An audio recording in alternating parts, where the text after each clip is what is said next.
नमस्कार। कैसे हैं आप लोग? उम्मीद करता हूँ बहुत ही अच्छे होंगे। जैसा कि आप सभी जानते हैं, जो बीत गई सो बात गई, जो बीत गई सो बात गई, तकदीर का शिकवा कौन करे, जो तीर कमान से निकल गई उसका पीछा कौन करे, उसका पीछा कौन करे। आइए दोस्तों, आज हम सीखने जा रहे हैं ठोस आकृति संबंधित जितने भी सूत्र होते हैं उसको हम आसानी से हम किस प्रकार से उसको याद रख सकते हैं सारणीबद्ध के थ्रू। देखा जाए, ठोस आकृति है, यहाँ नाम है, ये वक्र को ही हम पार्श्व पृष्ठीय क्षेत्रफल कहते हैं, फिर कुल पृष्ठीय क्षेत्रफल, फिर आयतन, और इस प्रकार की ये आकृति है। जैसा कि हम घन का जो वक्र पृष्ठीय या पार्श्व पृष्ठीय क्षेत्रफल होता है वह होता है 4a², जहाँ a भुजा है, और कुल पृष्ठीय क्षेत्रफल के लिए 6a², और आयतन के लिए aq होता है। और ये घन की आकृति है जिसमें कि सभी भुजाएं आपस में समान होती है।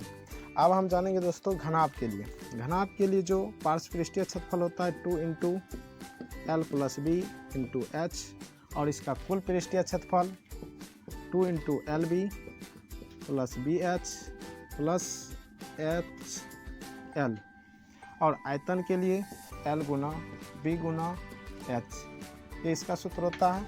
अब हम बेलन का वक्र पृष्ठीय क्षेत्रफल के लिए 2πr/h, और बेलन का कुल पृष्ठीय क्षेत्रफल के लिए 2πr × r + h, और इसका आयतन जो होती है वह होता है πr²h, और ये बेलन की आकृति है साथियों।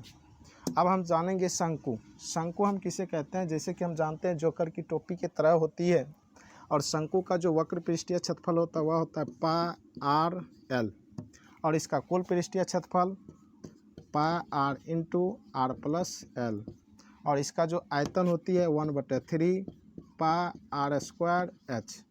ठीक है। अब हम जानेंगे अर्धगोला के लिए। अर्धगोला का जो वक्र पृष्ठीय क्षेत्रफल होता है वह होता है 2πr², और इसका कुल पृष्ठीय क्षेत्रफल के लिए होता है 3πr², और इसका जो आयतन होती है 2/3 πr³। अब हम जानेंगे गोला के लिए।